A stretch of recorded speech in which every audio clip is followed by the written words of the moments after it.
हरे कृष्णा भक्तों, यहाँ अब अर्जुन अपने संबंधियों को मारने से मना करते हुए यह कहते हैं कि इससे लाभ का तो अभाव होगा और पाप की संभावना बढ़ जाएगी। इसी बात को पुष्ट करते हुए कहते हैं, निहत्य धार्तराष्ट्राननः प्रीति जनार्दन पापमेवाश्चेदस्मान् हत्वैतानततायिनः। अर्थात, हे जनार्दन, धृतराष्ट्र के पुत्रों को मारकर हमें क्या प्रसन्नता होगी? इन आतताइयों को मारकर तो हमें पाप ही लगेगा। इसमें अर्जुन कहते हैं कि विपक्ष में स्थित इन धृतराष्ट्र पुत्रों को और उनके साथियों को मारने से इस लोक और परलोक में हमारी कुछ भी इष्ट सिद्धि नहीं होगी, और जब इच्छित वस्तु ही नहीं मिलेगी तब प्रसन्नता तो होगी ही कैसे? अतः किसी दृष्टि से भी मैं इनको मारना नहीं चाहता। स्मृतिकारों ने तो स्पष्ट शब्दों में कहा है, आततायिन मायांतम हन्या देव विचार्यन नाततायि वधि दोषो हंतुर्भवति कश्चन।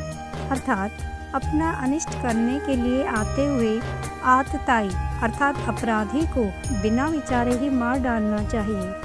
आतताई अथवा अपराधी के मारने से मारने वाले को कुछ भी दोष नहीं होता। वशिष्ठ स्मृति में आतताई के लक्षण इस प्रकार बतलाए गए हैं, अग्निदो गरदश्च शस्त्र पाणिर्धनापः क्षितिदारापहर्ता च षडेते हयाततायन। आग लगाने वाला, विष देने वाला, हाथ में शस्त्र लेकर मारने को उद्यत, धन हरण करने वाला, जमीन छीनने वाला और स्त्री का हरण करने वाला, ये छह तरह के ही अपराधी हैं। दुर्योधन में आतताई के उपयुक्त लक्षण पूरे पाए जाते हैं। लाक्षा भवन में आग लगाकर उन्होंने पांडवों को जलाने की चेष्टा की थी। भीमसेन के भोजन में विष मिला दिया था। हाथ में शस्त्र लेकर मारने को तैयार थे ही। जुए में छल करके पांडवों का समस्त धन और संपूर्ण राज्य हर लिया था। अन्याय पूर्वक द्रौपदी को सभा में लाकर उसका घोर अपमान किया था और जयद्रथ उन्हें हर कर ले गया था। इस अवस्था में अर्जुन ने यह कैसे कहा कि इन आतताइयों को मारकर तो हमें पाप ही लगेगा? इसमें कोई संदेह नहीं कि स्मृतिकारों के मत में आतताइयों का वध करना दोष नहीं माना गया है, और यह भी निर्विवाद सत्य है कि दुर्योधन आदि अपराधी भी थे, परंतु कहीं स्मृतिकार ने एक विशेष बात यह कही है कि स एव पापिस्तनुमो यः कुर्यात् कुलनाशनम्। अर्थात जो अपने कुल का नाश करता है वह सबसे बढ़कर पापी है।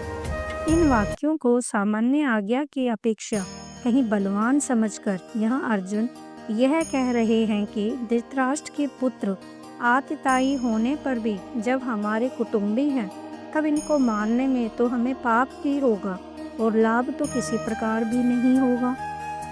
ऐसी अवस्था में मैं इन्हें मारना नहीं चाहता। अर्जुन ने इस अध्याय के अंत तक इसी बात का स्पष्टीकरण किया गया है।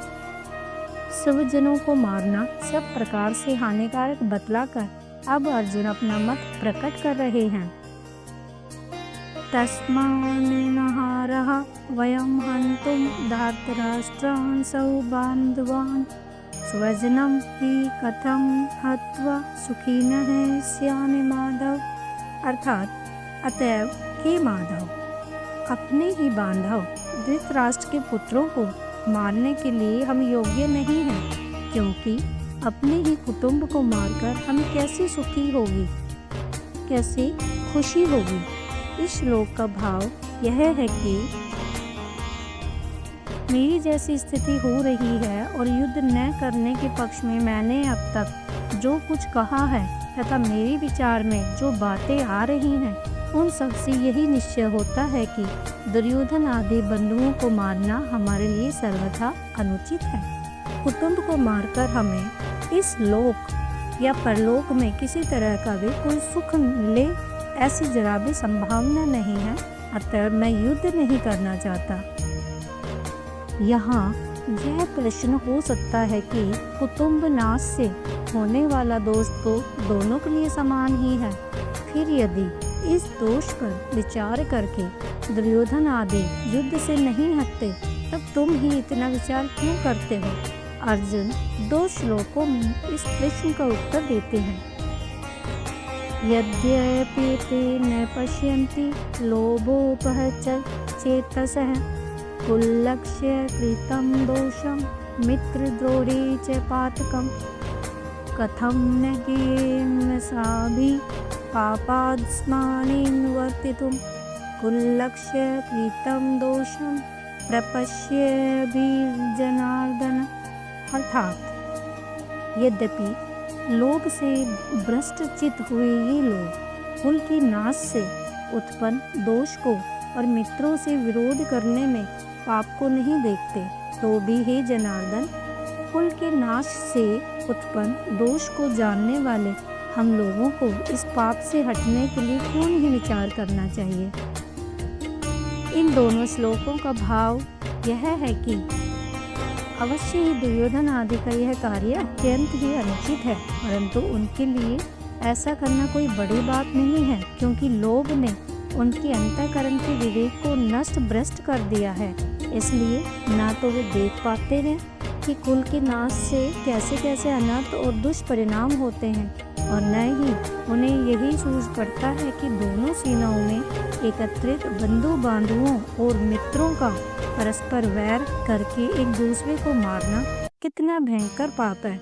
हम लोग जो उनकी भांति लोभ से अंधे नहीं हो रहे हैं और कुल नाश से होने वाले दोष को भली भांति जानते हैं, जानबूझकर घोर पाप में क्यों प्रवृत्त हो? हमें तो विचार करके इससे हट ही जाना चाहिए। कुल की नाश से कौन कौन से दोष उत्पन्न होते हैं, इस पर अर्जुन कहते हैं, कुलक्षये प्रणश्यन्ति कुलधर्मा सनातनः धर्मे नष्टे कुलं कृत्स्नमर्धो अभिव्यक्त्युत। अर्थात कुल के नाश से सनातन कुल धर्म नष्ट हो जाते हैं, और धर्म के नाश हो जाने पर संपूर्ण कुल में पाप भी बहुत फैल जाता है। ओम नमो भगवते वासुदेवाय नमः।